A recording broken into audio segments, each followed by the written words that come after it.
Three, two, one. Hello, everybody, and welcome to the Mindful Leadership Podcast. We're here with my dear friend, Natasha Rocha. Hello, Natasha. Hello, And everyone. our special guest, Leah Solmaz. Thank you for joining. Hello. Welcome, welcome. Today, I have the pleasure of introducing you, Leah. I'm going to read your bio, and then I'm going to ask if you could please tell us a little bit about your journey on how you got to where you are today, which would be wonderful. So, Leah is a versatile digital marketing manager and content creator with a rich background in acting, filmmaking, writing, art, business, and marketing. And that's quite impressive. And I love these skills, especially in today with digital marketing and marketing as such. So tell us a little bit about your journey. So marketing was an accident, filmmaking was an accident. So yeah, my journey has been an accident so far, which has been fun. To see how it all unfolds. I wouldn't say so much the filmmaking was an accident. That was something I wanted to do from like a very youngish age. And it was just storytelling. That's kind of what's always fascinated me. And I think that's kind of what interlinks everything is storytelling. So I'm not really good at kind of recalling like my journey and things. I guess it's started when I was young. And just being fascinated with stories and like the behind the scenes of like films and things. I'd watch those.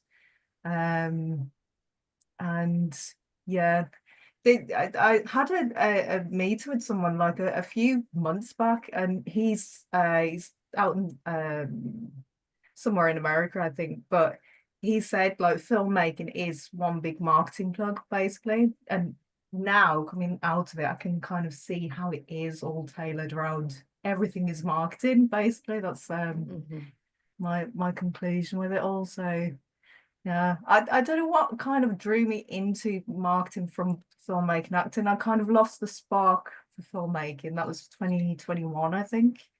Um, I think it was just a little bit uncreative for me. The closer I got to like the top, all these opportunities landed on my lap and things. So I knew I didn't want to do manual work, so I'd done like manual day jobs for as long as I can remember. I think my first job was when I was 13, and that was a garden centre in Ireland. So yeah, how's that? Is that recording my journey? Or is that a bit like evasive and elusive? I don't know. It's a great start. It's beautiful. I'd love to, like, I would describe myself as pretty marketing naive, or I'd say at least the vast majority of my life until really I started a YouTube channel, did I really have any like full understanding of both what marketing is and then also what the potential, capability of it is. Like it's incredible. Um, what can you describe some of the breadth of the experiences you've had? Like, is it like salary jobs you've had working for companies across different industries? So I've only actually had one like professional job in marketing. Otherwise I was kind of doing self promotion marketing with my acting career. So I was very much like independent for years. Mhm. That was kind of like figuring out how to build my own website, networking events, all the social media platforms. At one point, I think I had like 12,000 followers maybe across all of the platforms. Brilliant. But yeah, again with the acting and things, I got to a point where I just had enough, so I deleted all my social media at the time. Mhm. And now thinking back, I'm like, oh God, why did I do that? But I'm always kind of like open to opportunities as well. So I took up a couple of courses after I decided to step away from filmmaking professionally.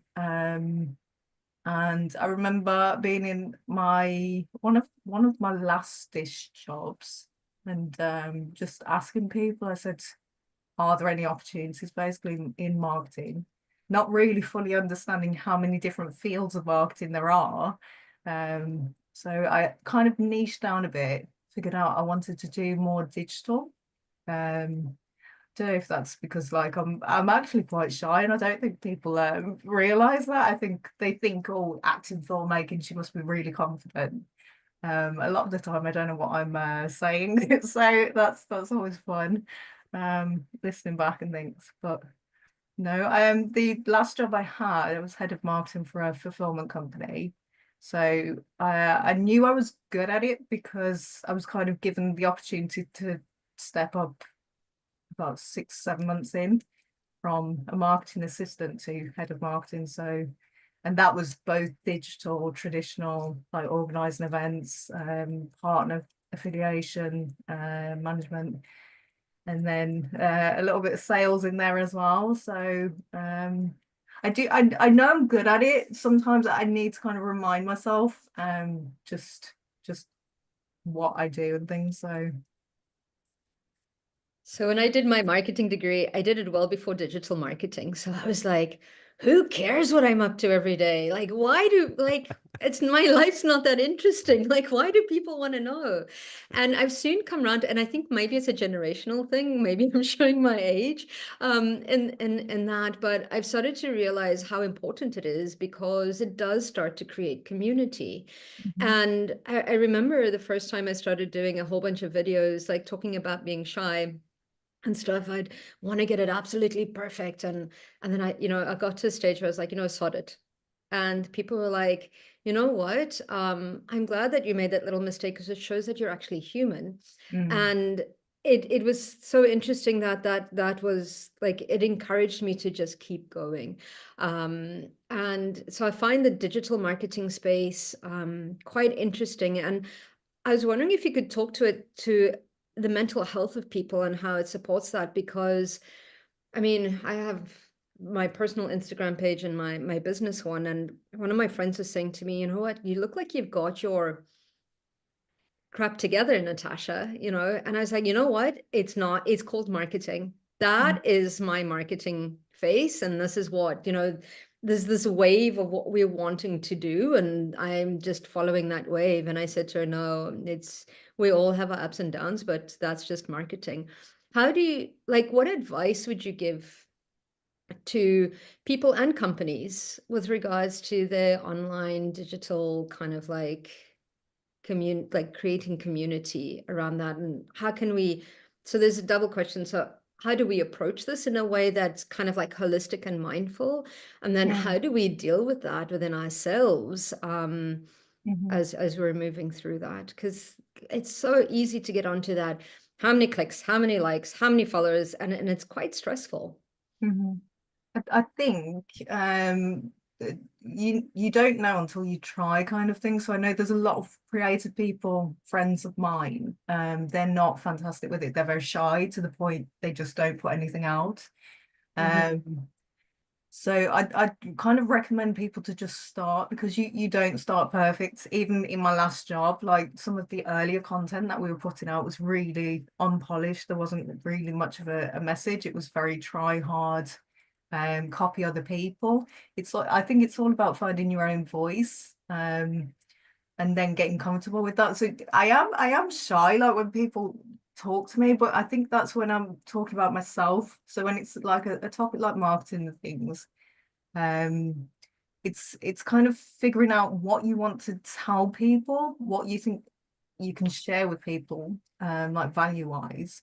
Mm-hmm. This is good marketing, because I've kind of experienced the darker side of marketing, and that was with filmmaking, and how it is all tailored around money, and how you can actually just grab as much money from people as possible, and that is done with effective marketing mostly. So and I've seen like professionals as well, not just in acting and filmmaking, they've been tempted by the dark side, I suppose.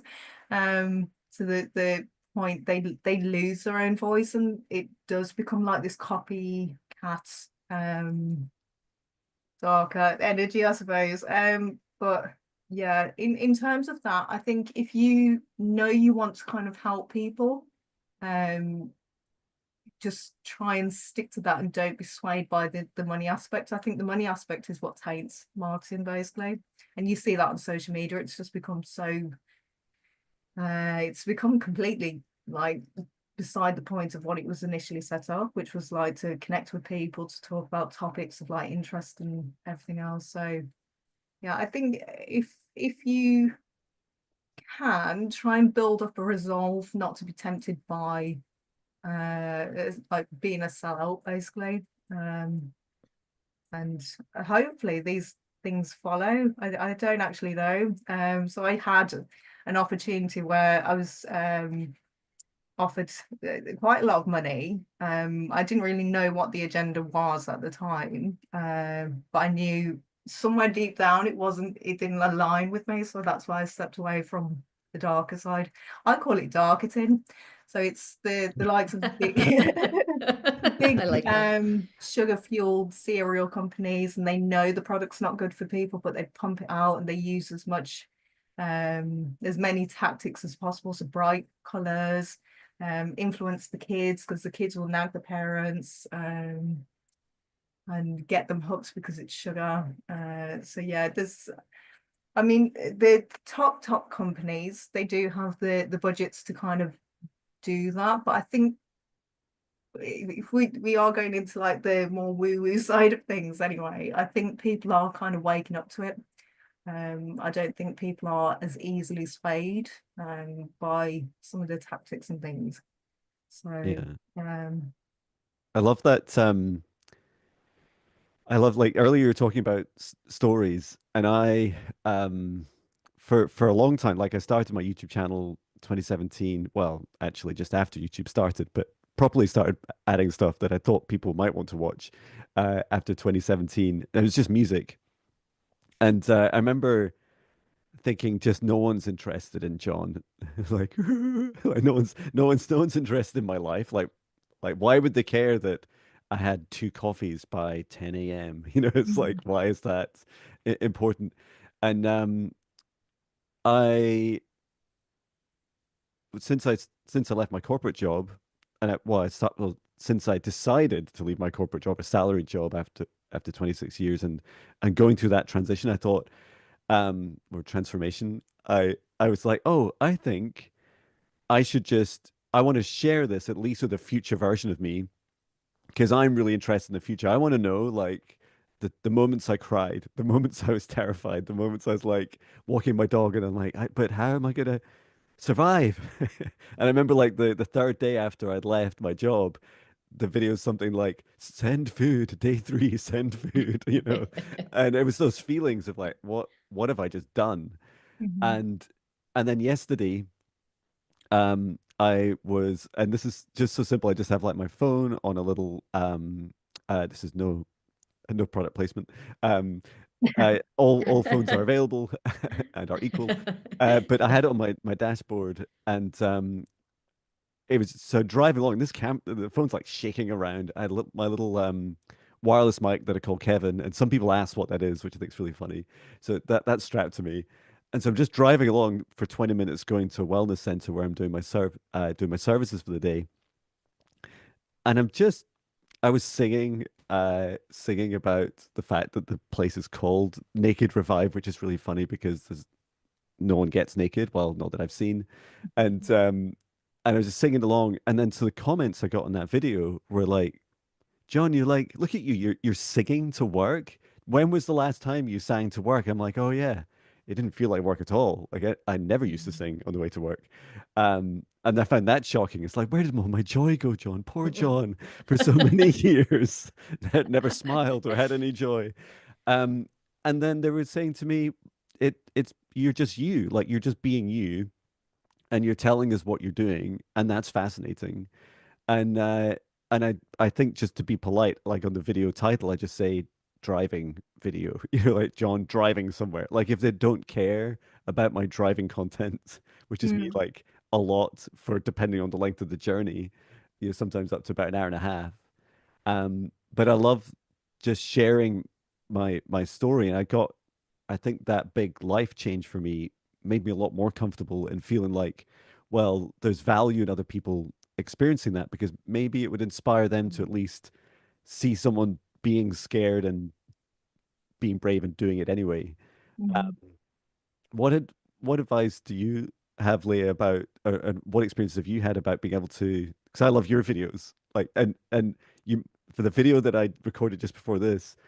Um, I'm sure your style is rubbing off on me because I was like, I caught myself like laughing after saying things. I'm like, I'm sure that's what Leah does.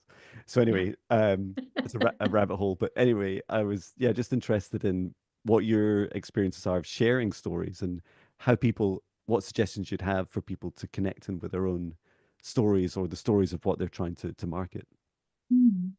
I think that's interesting because what initially drew me to filmmaking was like being able to tell stories in the most immersive way possible. So even in marketing now, video is the most immersive form of content and things. Um, I don't know my strategy with like YouTube, because it was very much a strategy that was all about like promoting my acting. I thought I could sing at the time. I'm not a great singer, but I liked playing guitar and things. You're good. I love your singing. Yeah, I think it's that expression thing. So like I'm very creative aside from like acting and filmmaking. Like I grew up drawing everything, making stuff out of paper and cardboard like when I was younger.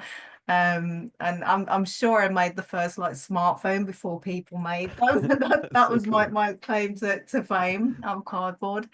Um I think I got to a point, so with acting and filmmaking, it's very like the professional. I don't want to insult people because I have like friends who are still in the industry and things. Um, for me, it just didn't seem authentic. It seemed like I was morphing into this product almost, not a person, not being myself. So me, I'm very I need freedom to create. That's all I need in life, and coffee, that's that, and a bit of music. I'm quite a simple creature, so the further I delved into it, I was getting more and more constricted, and it was to the point I think I ended up in like a mini depression, kind of existential crisis almost. So I got to a point where I was worrying so much about what other people thought. Um, and I don't care, not in like a horrible way where I don't consider people's opinions and things. I do, but I don't let them change me. I'm quite like good in myself, I think, at the minute anyway. Um, so I think I might have gone off a little bit at topic and things, but my early YouTube videos, I used to plan them out and try and tailor to what I thought people wanted to kind of watch and hear. And I mean, some of them they did well, but it's ever since I kind of went off script that I've noticed like I get more views and things. Mhm. Um, and I used to kind of edit to the point there'd be no fluffs, there'd be no like stutters and things. So when I'm nervous, sometimes I stutter like really bad. And I used to cut that out and then leave it for like bloopers at the end. And now I don't. I just kind of leave as much in, mainly because I'm a little bit lazy with editing and things as well. I don't want to spend too much time watching myself back, and trying to kind of make myself into this perfect like AI generated person kind of thing. So I think it's getting comfortable to the point like I've had trolls and things, and I actually have a client who recently had a troll on her YouTube channel. So I think it's getting to the point where you get so comfortable in yourself, like nothing shakes you. You can't be swayed by money, you can't be swayed by like fear, anything basically. It's kind of addressing your own fears in the progress, in the process, progress. Um, so yeah, that's kind of it, I think. Just get so comfortable with yourself that not to worry about other people's opinions and things, because at the end of the day they don't matter. They really don't, unless you put that emphasis on it. It's very much about you and the power that you give away. So that's why I mean I do have like a bit of an agenda with my own marketing. I'd very much like to kind of combat all of the darketing out there, and just empower people, because a lot of the marketing over the years, especially like the elite industries have been about disempowering people and causing fear and lack and everything else. And I don't know, you just kind of leave shells of people, and I'd like to kind of leave the world a better place than I found it, I think. So yeah, that probably went off. I don't know. You'll have to let me know. That's absolutely perfect. And I agree with you, because sometimes it's releasing from that, what do people think? What will they say? How are there any techniques that you can share with people out there in becoming comfortable with themselves, in releasing from, the triggers perhaps that we put out there? Because sometimes, and I mean, we do a lot of woo-woo kind of stuff, as they call, but it was spiritual kind of like health that we look at, and sometimes we will trigger people. Um, and that's okay. I've always left those comments or tried to address them, because I feel that everything should be expressed, whether, whatever it may be. But it's that challenge of not, luckily I haven't gotten a lot, but it's like, it's not taking that on personally, or at least maybe evaluating, seeing if there's a point or something that we need to work through. But what are the techniques that you would recommend for people to help them to get comfortable in themselves and say, okay, this is just a comment out there, or this is just somebody else's opinion, or somebody else's trigger, or somebody else's projection, or whatever it may be? I think how I look at things, everything is very much a reflection of self anyway. Yeah. So these comments, they are there to trigger you into kind of getting comfortable with yourself. That's the best way to look at them. From a more practical, like non-woo-woo side, just think of them as engagement. Don't look at the words, try and jumble up the letters if you can, and just think, oh my god, someone's commented on my video, go me, that's going to boost the video out to more people. I like that. I mean, initially when I did get like my first negative comments, I can't even remember what it was, or who it was. I don't know. I've kind of dealt with things throughout my life anyway, aside from like digital world. I've had negative criticism, jealousy, just blatant trying to control me and everything else. So I've dealt with that outside of like the digital world. So that kind of helps as well, I suppose. But everything is still like a work in progress. So it's only like the last 2 years maybe I've gotten more comfortable putting stuff out online. When I've had the time, obviously with my last job, it was very time consuming and things, so I didn't really get much chance to speak my own stuff into the cosmos. So yeah, I think first look at it a practical way. So it is very much engagement for the video. It's going to boost the video. They're just jumbled up letters on a keyboard. And then if it is triggering you to the point you don't want to put stuff out, there's something that needs to be addressed. So I mean, I'm not a huge believer in like talk therapy for me, but I know it works for other people. I'm very much kind of like alone. I need to kind of figure out things by myself, otherwise if people tell me, it feels like I've cheated almost. I don't know, that's something to kind of like self-evaluate, I think. But yeah, I think if anything, it does reflect triggers that you've got in your waking life, stuff that you've experienced in your own life and things. So it's very much about figuring it all out. And the thing is, you'll never figure out the end goal. So that's the part of like letting go of this perfection mentality and kind of figure out what your happy medium is. And aim for that, and just know if you mess up and things, you're human. That's kind of like the whole idea of being a human. The point of it all is to mess up and learn and grow, and mess up and learn and grow, and mess up and learn and grow. So yeah, get away with the perfection thing, I think. I love that. I love that. I had a funny troll comment yesterday.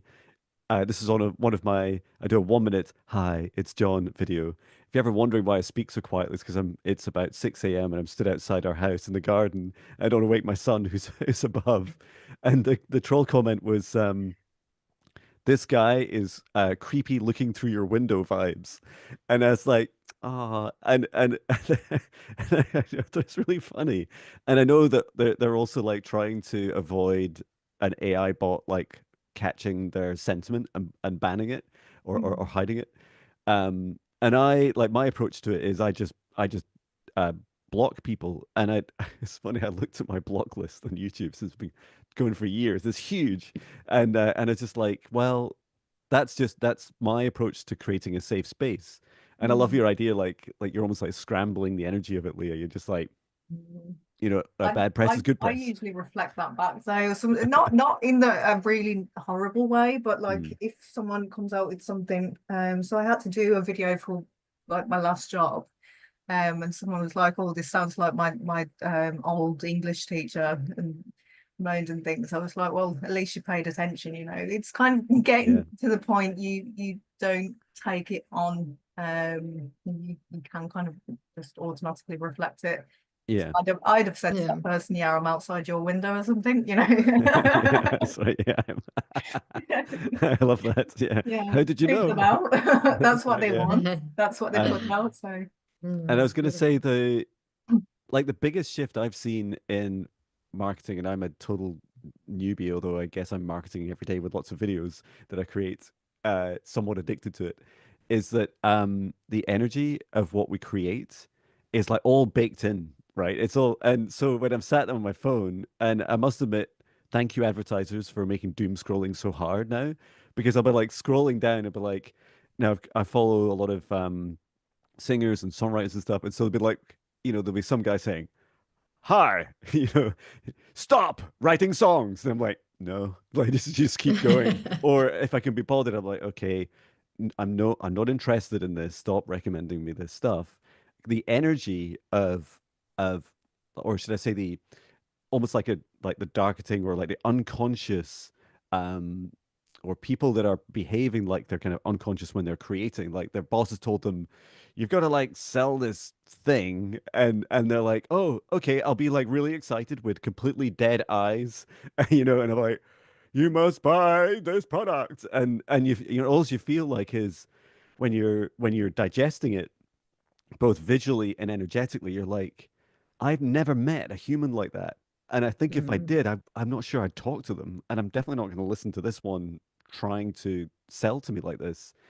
And yet, I feel like when we come on, and one of the things I love the most about podcasts is, okay, I'm a bit of a slow burner. It takes me a little while to kind of settle in, but it's like, it feels safe to me. It feels like you're literally sat on the other two sofas over there, and we're just chatting, Mhm. and so the energy of that, I feel like people consume, right? They're like, oh, these people seem quite relaxed and they're enjoying themselves talking.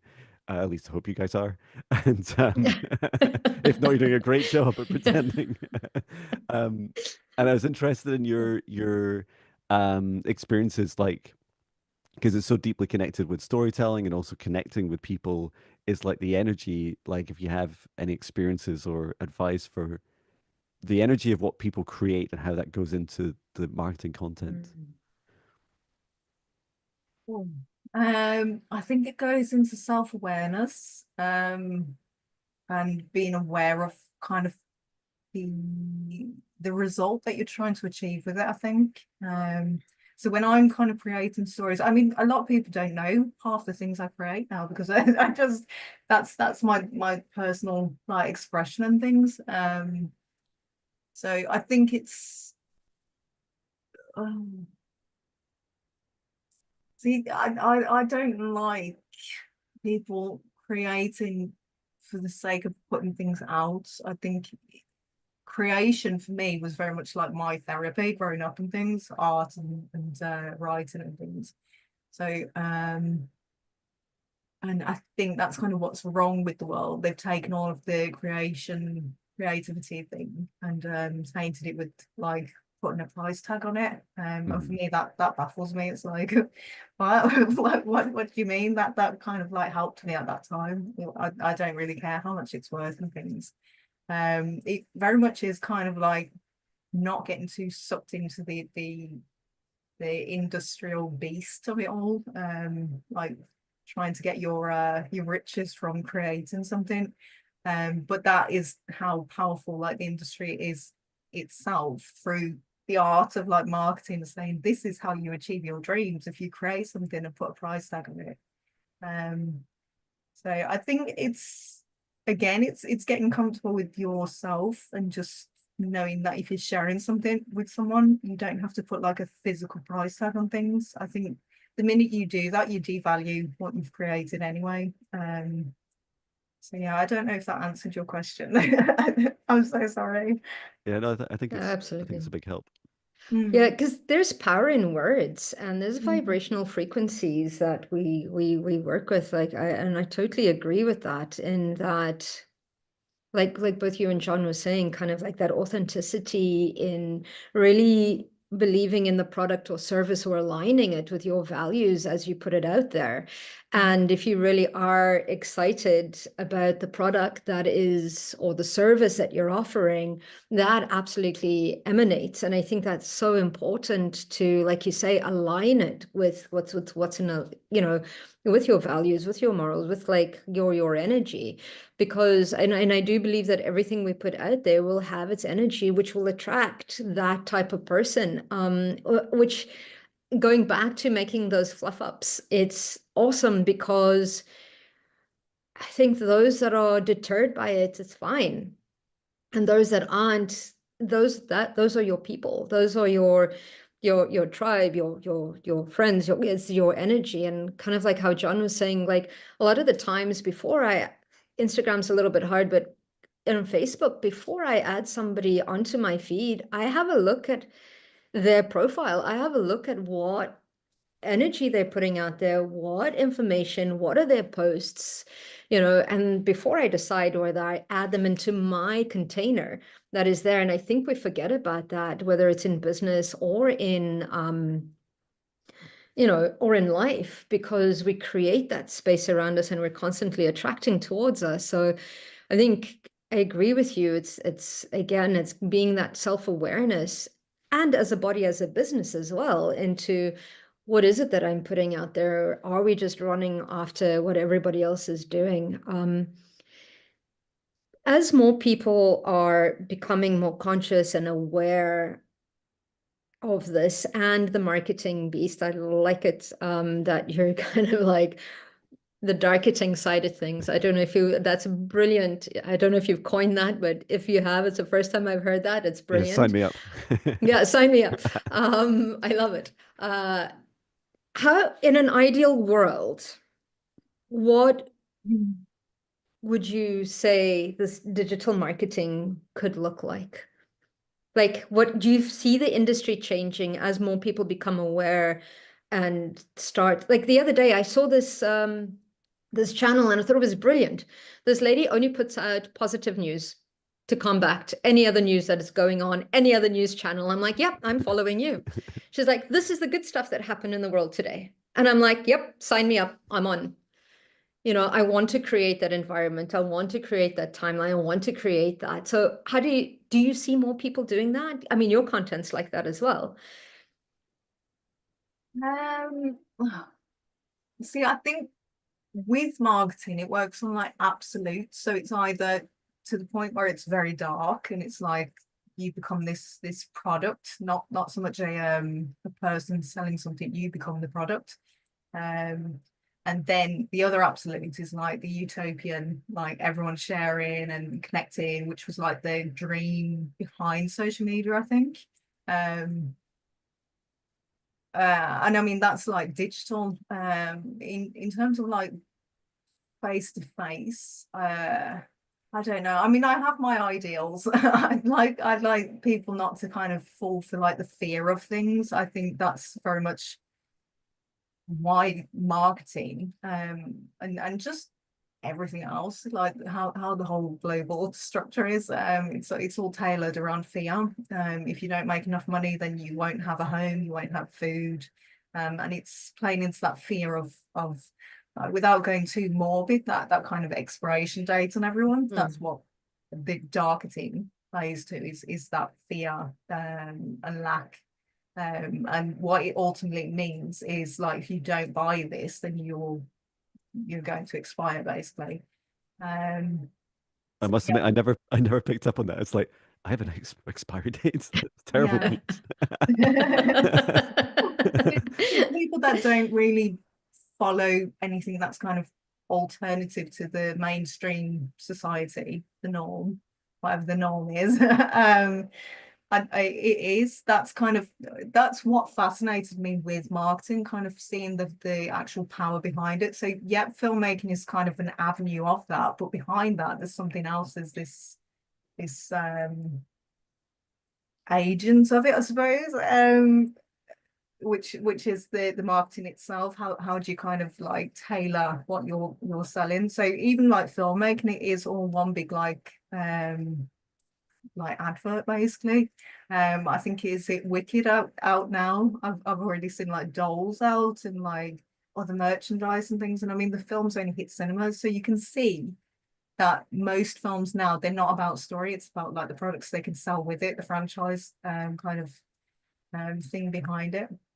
So in terms of like, my ideal would be like, we don't use marketing, but I don't know if I can say that, because like that's my industry and career and things. So it's all about like balance and things, and just getting to the point where not everything is about like buying and selling, because I think that's kind of like been part of the colonial thing, that's kind of enslaved the world, is this thing that everything needs a price tag, even people. So yeah.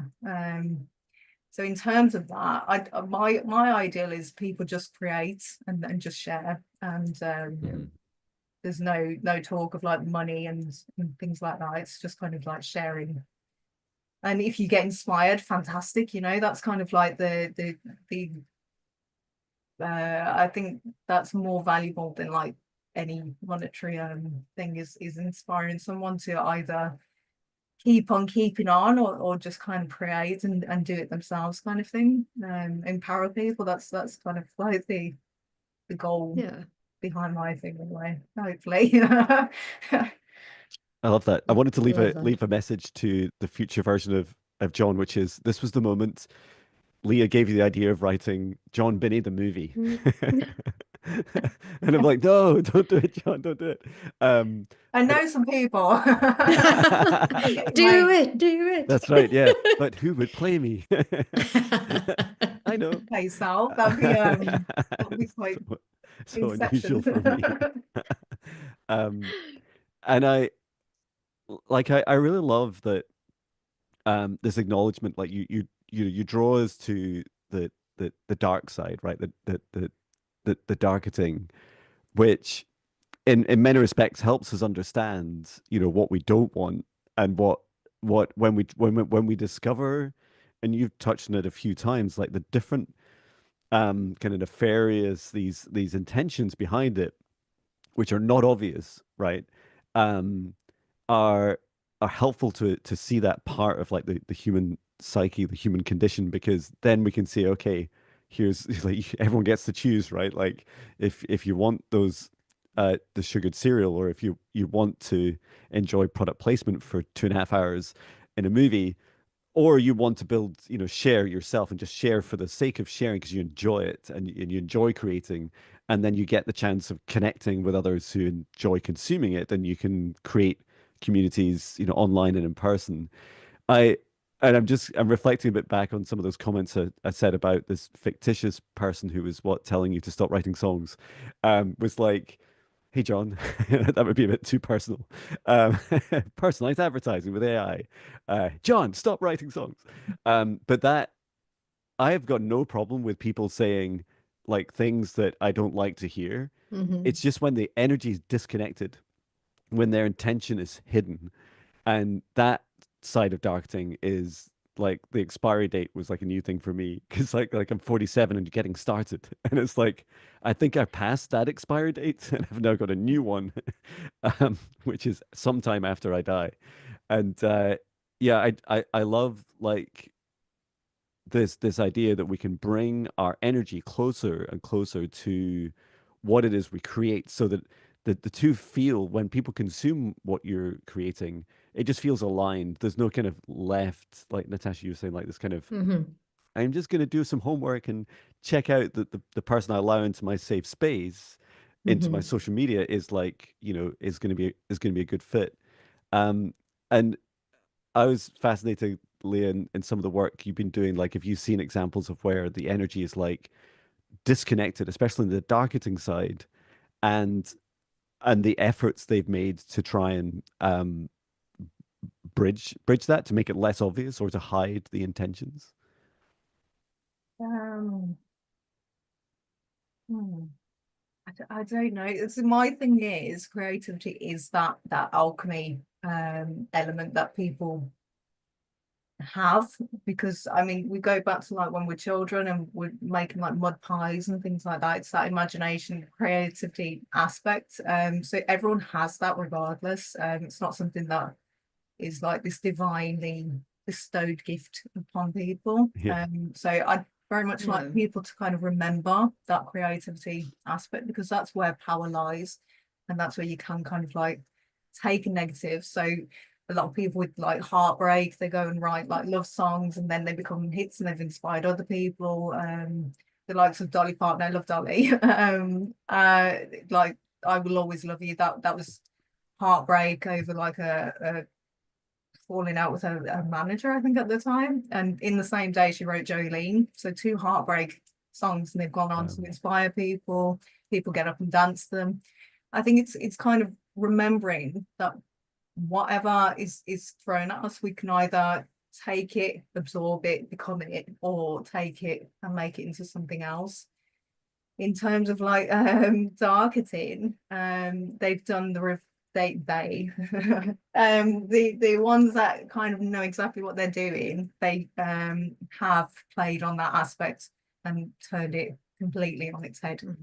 where it's like taking everything that's good, so everyone's dreams of like connecting and just not so much the money, because I don't think people actually dream of that. I think they dream of being happy. That's kind of what people Mm-hmm. want. So it's figuring out how do you turn that happiness into money. And again, it's putting the price tag on things. And yeah, did that go off topic? I don't know. No, I think that's the question. So I think that explains why I Mm-hmm. like. I'm not going to name the film studios, but there's like a whole, I like action movies and fantasy movies and stuff, and they often show me versions of myself that I would like. I'd love to fly. That's going to be so cool. And it's like it's almost like, and then they make you miserable on that journey to get there. It's like, well, I bought the movie. Now I feel miserable that I'm not that version of me. Um, Mm.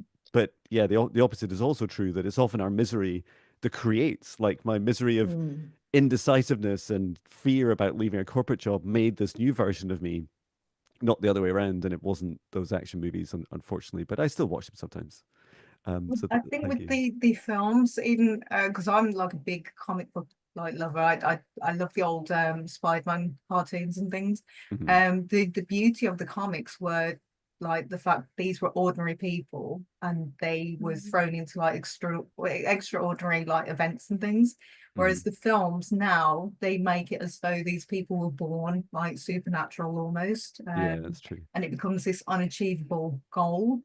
So I'm not a huge fan of like the comic book films out there, Hmm. just because I think they do play into that darker elements of like you have to be born this way to achieve something, and that's not true. So I think try not to believe everything on the screen, and again it plays into those hopes and aspirations, and either transforming it into the everyday person achieving something great, or just being born great kind of thing. And that's an illusion anyway. So Well, that's quite funny because you reminded me of a story when, so my kids are quite spiritually open.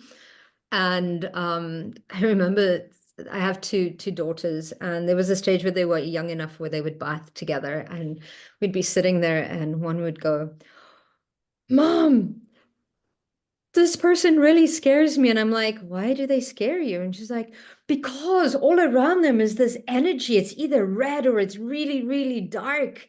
And they're always in a bad mood." And I was like, "Oh," I was like, "That's very interesting." I'd be like, like everybody's born an X-Man. You know how they have special talents? I was like, Mhm. you can see people's auras and their energy fields. Everybody can see this, but some people just choose not to see it because they don't want to step into their X-Man qualities or X-woman qualities. But this is what it is, and I use it to explain it. But you're right, there's a very much a big indoctrination, but it's really looking at, okay, how do we, and I love how you repurpose energy. So it's looking at how do we repurpose the story, and I love, and I've also been very lucky to, I did craniosacral therapy for a film director who had taken out his back. And it was beautiful to see how the energy, the vision was almost downloaded to the person, because he says, "I don't know how I do this, but like I direct, like movies happen really, really quickly. There's very few takes. I know exactly what I want, all the rest of that." And it was almost kind of like I could see the download that he was getting, but he wasn't understanding it. And usually in my sessions, I usually say, if I see it, I'm going to say it, because otherwise I've asked, if don't show me if I can't say it. So I was like, so I explained it. He never came back. I think I freaked him out a little bit. But on a bigger sense, the amazing, it is so important for people that are creating content, whether it's movies, whether it's whatever, that it's the intention behind it. It's like you say, it's like, what is it that's coming in? What is it that's being downloaded to share with the masses? Because it really is an indoctrination of the human race, because we all buy into it, right? So it's almost kind of like it's showing those new ideas. It's making things possible for us, or showing what we can attain, which is absolutely beautiful in seeing how those things are channeled. But you're right in checking in, and is it in alignment? Like, is that person in that space of what is the next message? What is the next indoctrination that's coming in? And I think in one way or another, I love that you're saying that we could create content that would empower people to step into their spidey senses. I actually call them spidey senses. They step into that because we all have it. It's just been kind of like subdued, and I love it. Like if we could all just for one day create content that would empower somebody out there, what a massive shift it would be on this planet. Mhm.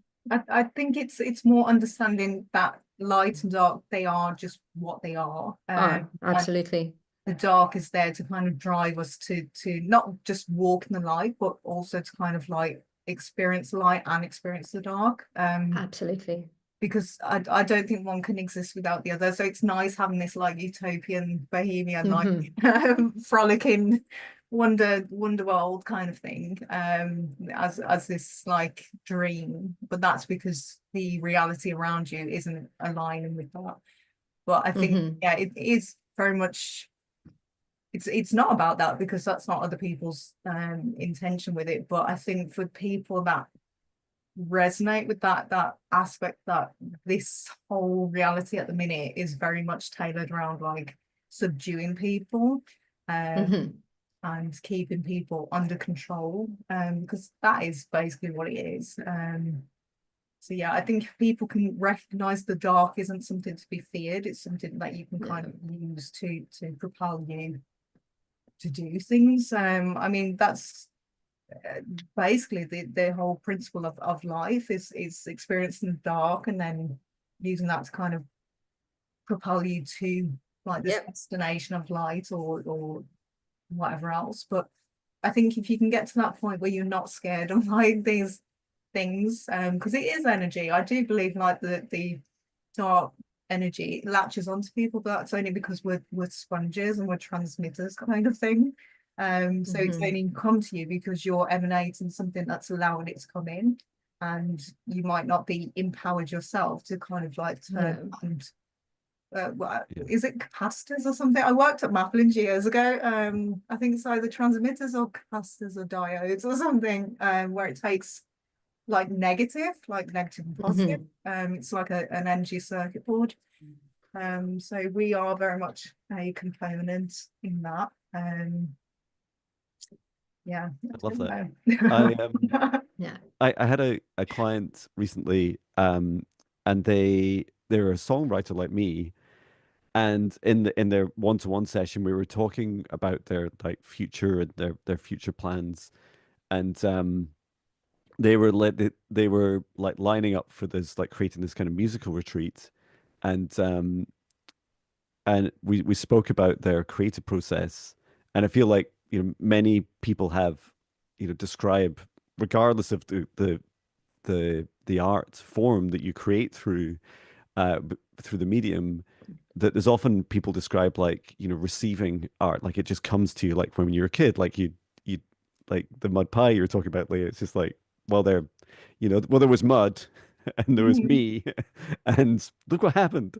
And I love that, on my journey, when I started meditating and started asking for messages, and I didn't even really understand who I was asking them from to begin with. I just started turning these into song lyrics, and I saw this with my client as well. It's like, you know, you could just, because they had this beautiful land and the mountains, like you could just invite people along, get them to like spend a little bit of time with the land, do some meditation, and then do like meditate, write songs and music, or whatever they want to do.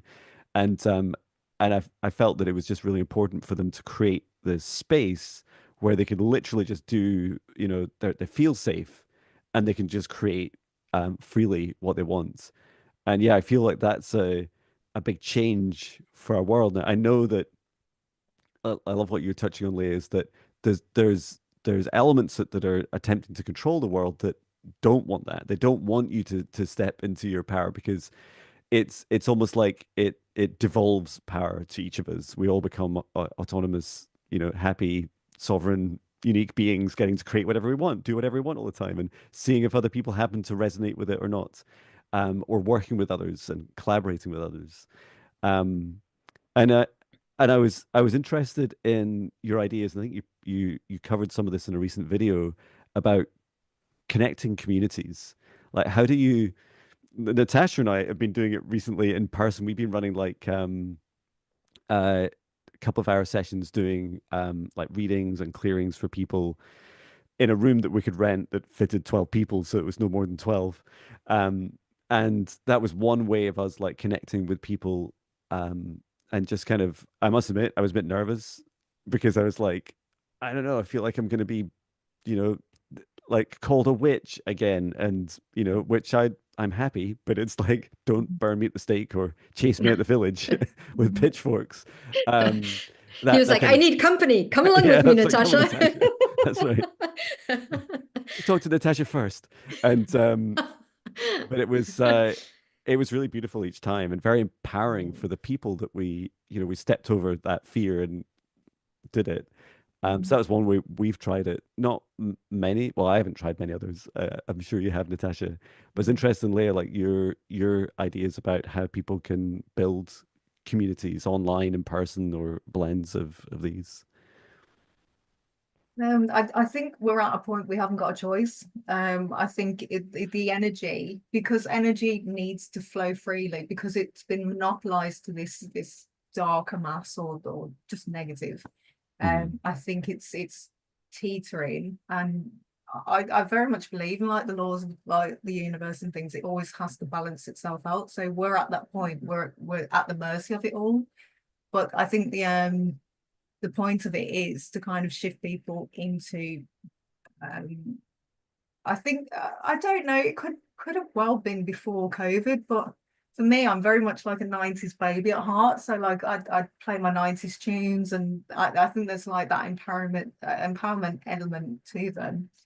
um so I think the 90s probably was the closest we got to this like new wave, everyone just kind of freely expressing themselves, and you could see it in like the culture and just how people were.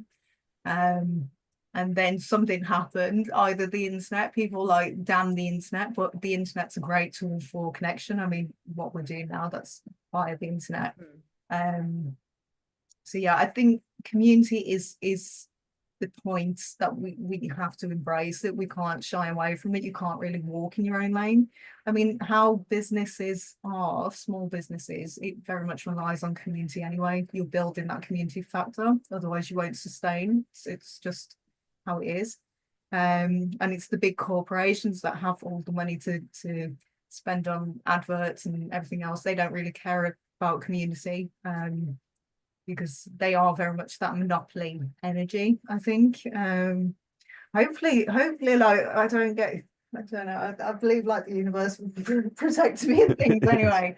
But yeah, I think just because of how loud everything is, in terms of like what's being put out on mainstream media, social media, like the digital space is just consumed with like this cell fear, whatever else. I think it's not so much just turning completely away from like the digital world, because I think that's how you can build community as well. So yeah, I think it's just like the next stage of our evolution, and I think it's kind of like reset almost, because I very much believe time's like a loop, it's not linear. So we're just kind of going back to, and again, it's that circuit board thing where the energy is kind of like been blocked. And I don't know, I've probably gone completely off topic. I can see it in my head, so I'm trying to like explain what I can see. It's almost like that dam aspect. The water's just built up and built up, and it's breaking, and community is the only way you can kind of like collect all that water. Yeah. So yeah, in terms of like marketing, like I said, small businesses rely on that community factor. So if you're not nurturing your community, if you're not offering things of value, not just your products or your services, like actual like resonating with people, like you said, John, like explaining your story and just kind of putting it out and seeing who kind of receives it, and connects with it, and then it is very much that inspiration thing. It's lighting the torches along the mountain, I think. I don't know, that's my thing. Some other people might think it's not, it doesn't really matter, like community. So like I've worked in so many jobs, and where it's just kind of get the work done, go home, get the work done, go home. They don't care about you. You just kind of barcode a number kind of thing. And then at the end of that, you have to kind of question, well, what are you actually working for? Are you just working for survival? Or are you working to kind of live? And I think it's through community that you'll find like the stories are out there, and you don't have to pay money to go watch big massive CGI productions to experience stories. Like they're just everywhere. And I find people fascinating to that point, that everyone is kind of on the same journey, but everyone's kind of living like different aspects of it. And I think the only way is kind of like not the only way, but like one of the few ways you can improve your own life is by connecting with people. I think it's very much that connection factor. Just because that's how we're built. I mean, if you isolate a person from society and things, they won't cope. I think I'm not sure if they've done experiments. They probably have.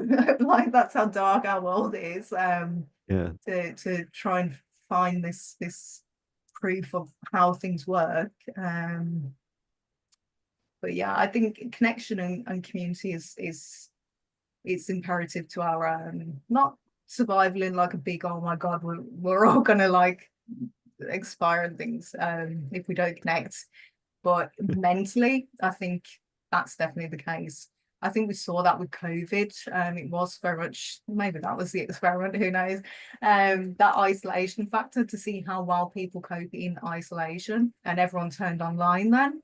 And the fact that people still have that kind of like fear indoctrinated sense around them. Like I know so many people now who don't like telephone calls, they prefer texting to telephone calls or like video calls opposed to like in-face meetings and things. And that baffles me. Just because I worked all the way through COVID, so I was still having that connection thing. Whereas some people were genuinely just isolated. So I think it's I don't know, because I think you can build digital community. I very much believe that, not just business wise, because everything goes back to like business and like how do we make money and things. I think it's just basic survival. I don't know. Maybe that went off topic. Who knows? No, it was really helpful. I remember, Natasha, Mhm. you were talking about previously about, the world changing, people, your visions into the future, and including in client sessions, have been like us becoming more like contractors would understand it, or like small business Mhm. owners, and then working Yeah. together in community with our each of our superpowers complementing each other. And Yeah. I had this experience yesterday where all my sessions were online client sessions, four client sessions online, and a recorded meditation to record. But I drove 25 minutes to the local wellness center because I knew that in between each session, I'd get a chance to talk to humans, Mm. and the owners were there, and there was clients there, or prospective clients. Everyone's a client to me, and I would just like do that, like kind of the opposite pandemic thing, and that often introduced me as like, John does reflexology. Oh, Buddy psychic, and I'd say no, it's and he's psychic. He's psychic. Mm. But it was a lot of it. Sometimes I just need to push myself out, because if I didn't, I would literally be in my music studio with my little microphone, headphones, and a guitar. Like, and I'd take the guitar on and off, or put the laptop out for my work, and that would be me. And I feel like there's that strength you get of being able to like share stories and share each other's journeys so much easier in person. But I just can't easily do it in person with the global population. And I have a lot of US and Canadian customers, and I love that reach that digital gives me, but it would drive me nuts if that was it alone. Mm. Um, but yeah, sorry, Natasha, I'll let you speak. No, no, not at all. I'm listening. I absolutely agree with you. And yeah, throughout COVID, it was so important because I still continue to see people. Hopefully the COVID police don't get me, but they like I had people that would be like, because they got to a stage where it's like, oh, am I being irresponsible? Because like I have young kids and I have my mom lives with me. And so the one day I was like, okay, no, I'm going digital because like luckily I had a separate basement that I could work from because I was in Canada during that. And I remember my one client that I said to him, okay, no, I'm going to go online. And he was like, no. He was like, I'll wear two masks, I'll wear two sets of gloves, whatever you need, and then I was like, no, this is silly. I was like, yeah, just come. And I'm missing that in person. So yeah, I'm very grateful for John creating that, pushing me out there into that community, because otherwise I would be very much stuck in my bubble with my clients also being overseas. And I love the space that I've created. So it's like, why would I venture out there? Kind of a thing. So I love that we're still building that in-person community as well. So I think that's important. I think we've lost touch with that. I think we've even forgotten how to speak to people sometimes, and it's become scary. I remember when we used to do a lot of networking events, because I also used to be part of the marketing wheel. And if there was 6 months that I hadn't marketed, like, or been out there in any events, I didn't know how to start those conversations. So I think it's important to push ourselves out of there and into the open. So I love that you're encouraging that, Leah and John. Thank you for encouraging me and inspiring me. And small talk's your friend as well, right? Like practicing that. Um, my son, age 15, said typically terrible at small talk, but getting so much better. And he said to a friend that came he hadn't seen in a while, and he just said, "How's your summer been?" And it's like you could use that all year round. It's genius, you know. And And I think also just I also noticed in myself, like if you see me walking around the street, and if literally if you see me physically, like make sure I'm not doing this like with my head down and like please don't just ignore the middle-aged guy with a bit of gray hair, a lot of gray hair. Like just ignore me. That's and now that I'm in a wellness center in a nearby town, and I see them as clients as well, I'm like, I that's terrible, John. Like you gotta be leading by example. And so I like try and stand up a bit tall and I imagine my heart opening up, and I'm like. I'm John Binnie. You know, it's just like that's it. It's just trying not to hide myself, and I love and always trying to smile at Mhm. people in a non through your window creepy way. Mhm. No, Oh, I do bless. that anyway. I just stand outside people's. No, I don't. I don't. Oh, bless that comment. It's created some content for us. I That's love right. it. Yeah, it's the That's what I title of the mean. But podcast. again, that's the Yeah. power of like changing something. So humor, I love humor. So I do laugh at myself and things. Just because I do, I find myself funny. But that again goes into that like live factor. Like I did theatre and things as well. And I mean you can't beat live theatre compared to like film. It's just like you don't know what's going to happen. There were times I had concussion for one play and I literally forgot what I was saying. I wasn't even sure if the words I was speaking were like what I was supposed to be saying and things, but it's that live, you don't know what's going to happen.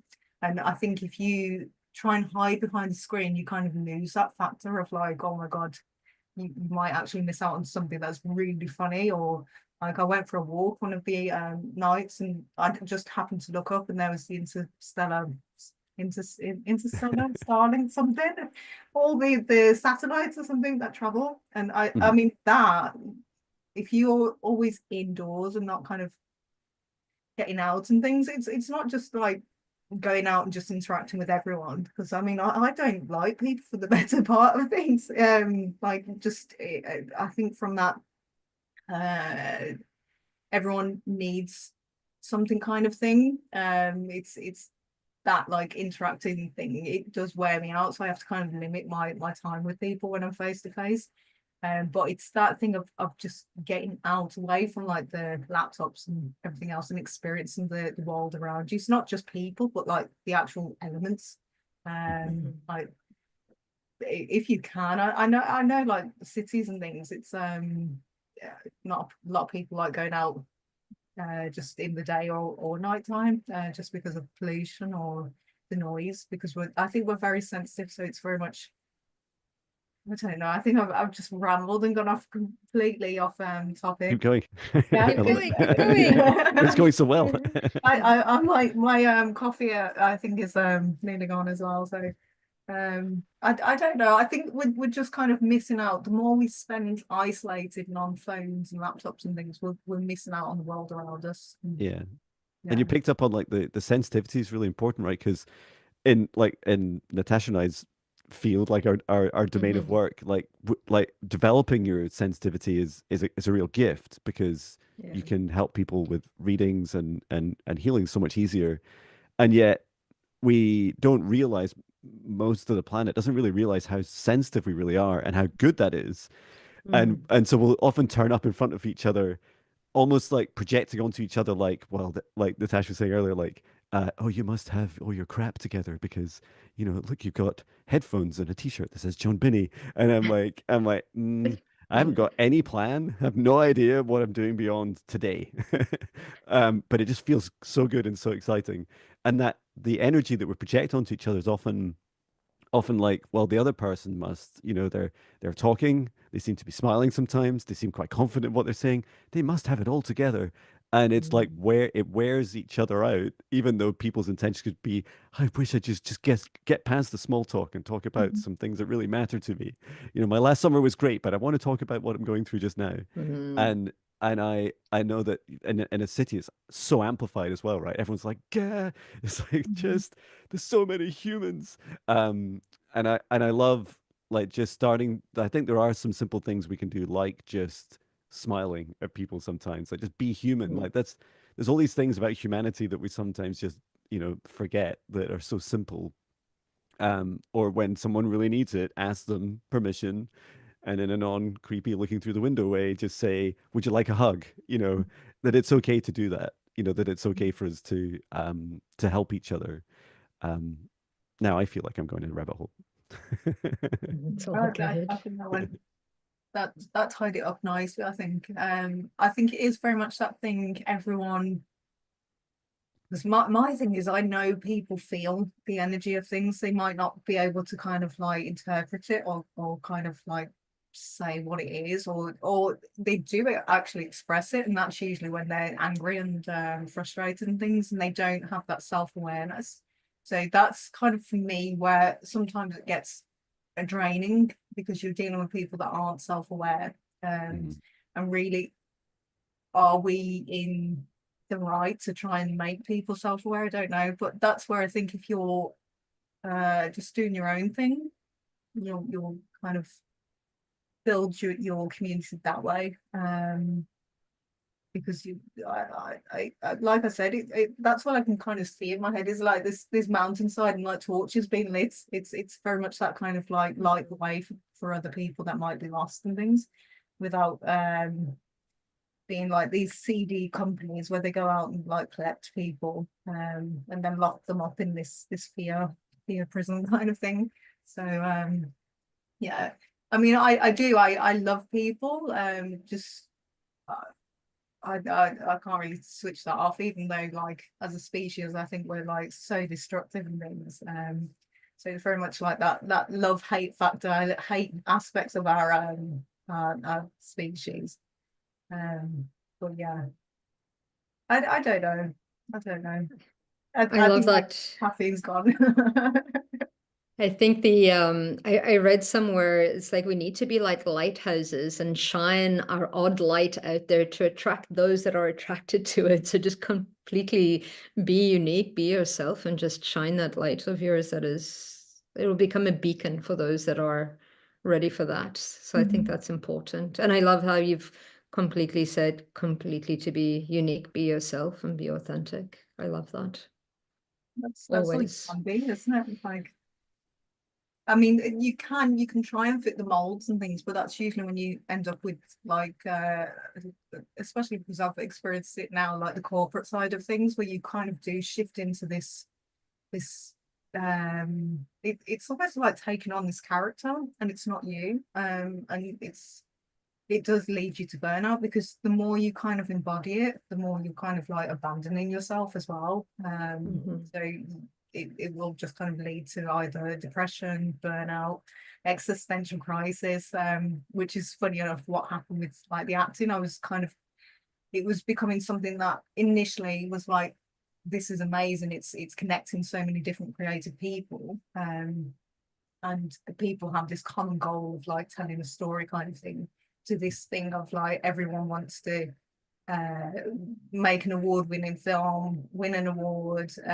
get spotted by like a top talent agent, maybe get sponsored and go to America. That's like the UK, the industry and things. And really, who are you within that? I do look at some of these like I call them poly weirdos now. Like not all of them are like it, but the fact that they're in it, I think they're either aware of it or not aware. But they've embodied this thing that isn't them. They've abandoned themselves almost, and it's like, well, what have you achieved? You've achieved a nice house, maybe you've achieved like money, but now you can't walk down the street without people like mobbing you and trying to get your autograph. And it's not because they care about you as a person, it's because they care about what they can get from you. It's so yeah, I think if you can, that's like the goal is to kind of align with yourself to the point you nothing sways you, not even like a troll on the internet, a troll or like industry external factors. And then when you're so grounded in yourself, you'll meet other grounded people, or you'll kind of inspire other people to start that journey within themselves. So yeah, I don't Oh, know. I think that's a great summary. Shall we meditate? Yeah, I'd love to. Yeah. Thank you so much. Okay, so let's jump in. It'll be just a short meditation. Thank you so much for your wisdom. Leah. It's really appreciated. Thank you. Keep listening. Okay, let's close our eyes. Let's take a couple of deep breaths. Breathing in through your nose and out through your mouth. Using your breath as a clearing agent. As you exhale, release the tension, the stress of the day,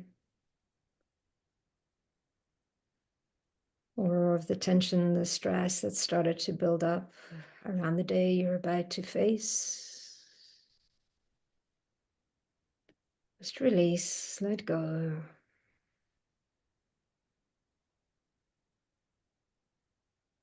Allow your body to relax. Drop the facial muscles, relax the shoulders.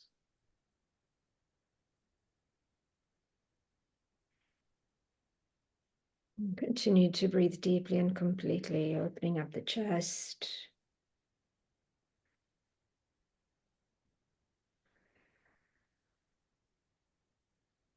And bringing in calm throughout your entire body.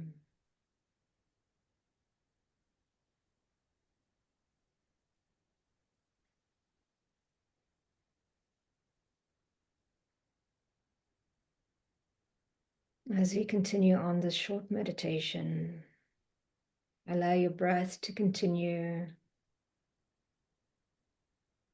to release, remove, and dissolve all low vibrational frequencies that we hold within our bodies, within our minds, within our emotions, letting go of what no longer serves. And I'd like you to bring your attention to the soles of your feet. Open up the energy centers on the soles of your feet and allow the exchange of energy between you and Mother Earth. Absorb that life force energy that she provides that brings life to all things. Bring that energy into your body, allowing it to ground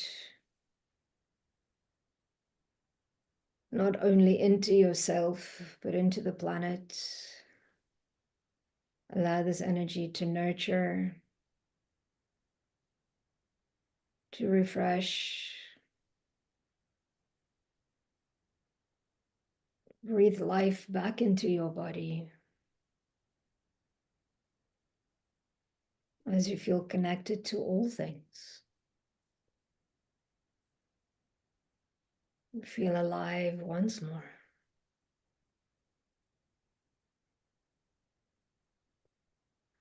Being completely grounded, let's connect in to the energy perhaps of the central sun. Call forward this golden energy, this energy of unconditional love, compassion, this energy of Christ consciousness, expansion and ascension. Breathe in this energy into your crown.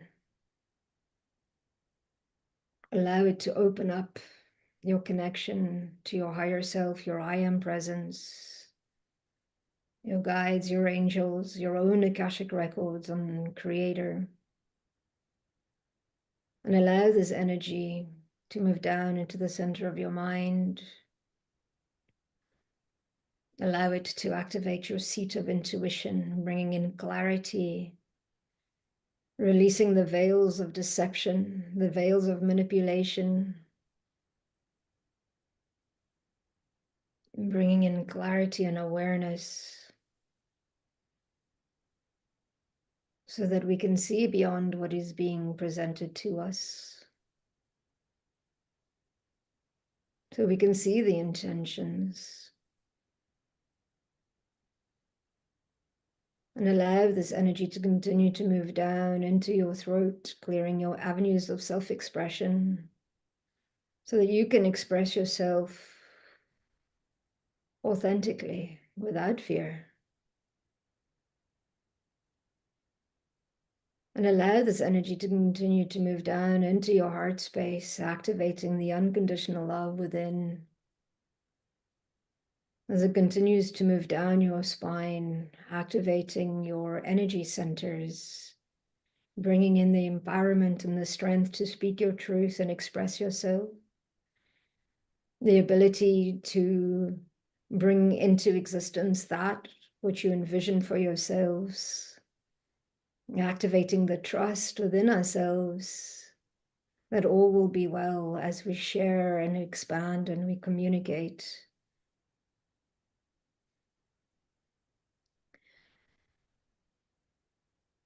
Feeling connected to all things beyond time and space. Let's call in our angels of the highest light and resonance to support this energy, this transmission to surround us. As we drop into our heart space, connecting into the heart, ask the heart to reveal, what does our unique energy, what does it feel like? What does it look like? What does it sound like? Use all your senses. Tap into the authentic version of your energy. It is not a version, it is you. Feel into your divinity, as we are all a spark of creator.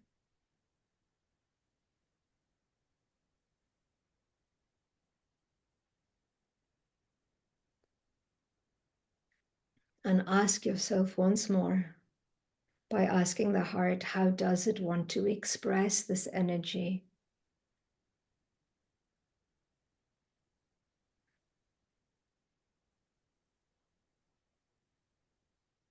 How do I want to express my authenticity today?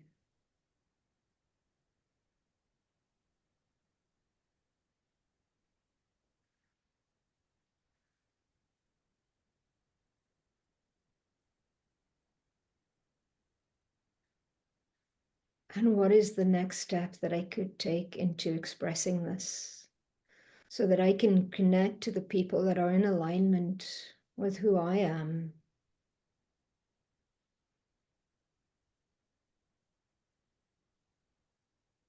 How do we build community?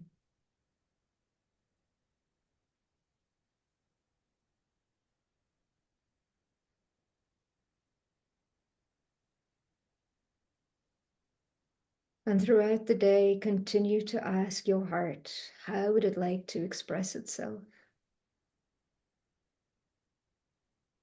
How do we express this divine energy that we already are?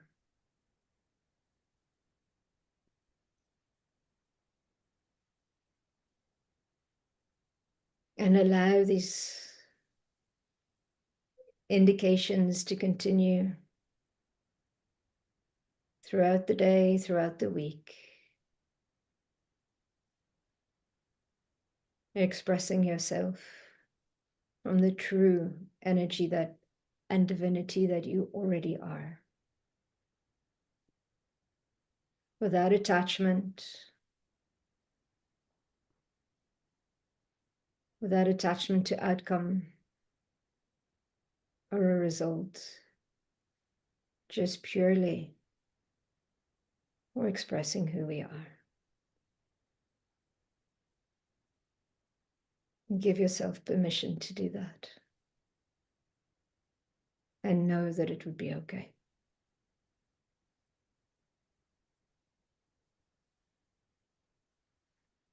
Take one more deep breath, absorbing all of this energy, embracing the expression of who we already are consciously. And we thank all those that supported this transmission, that supported this journey. And we thank all those that continue to support our journey in allowing us to express ourselves authentically. Thank you. Let's take one more deep breath and exhale. And when we are ready, we can open our eyes. Wow. Thank you. Thank you, Natasha. That was incredible. I Thank was you. like, I had all these ideas, and I was like, I'm definitely going to write some of these down. Absolutely. And Absolutely. and thank you so much for joining us today, Leah. It was really expansive and enlightening, and I felt like the more we talked, the more I just wanted to talk more and more. Mhm. It would be lovely to have you on again at some point in the future. How can people connect with you and your great work? I know we're back to self-promotion. Yay. I have a website, so that's kind of like the hub for all my marketing stuff. I think I've still left some of my creative stuff on there, but yeah, in terms of like personal social media, I don't really have any, apart from Facebook, and LinkedIn, I suppose, but I mean that's very business, but feel free to connect with me on there. And yeah, obviously my YouTube. Maybe I'll get around to doing more regular videos on there now that I'm not employed by anyone and I've got my own captain's hat.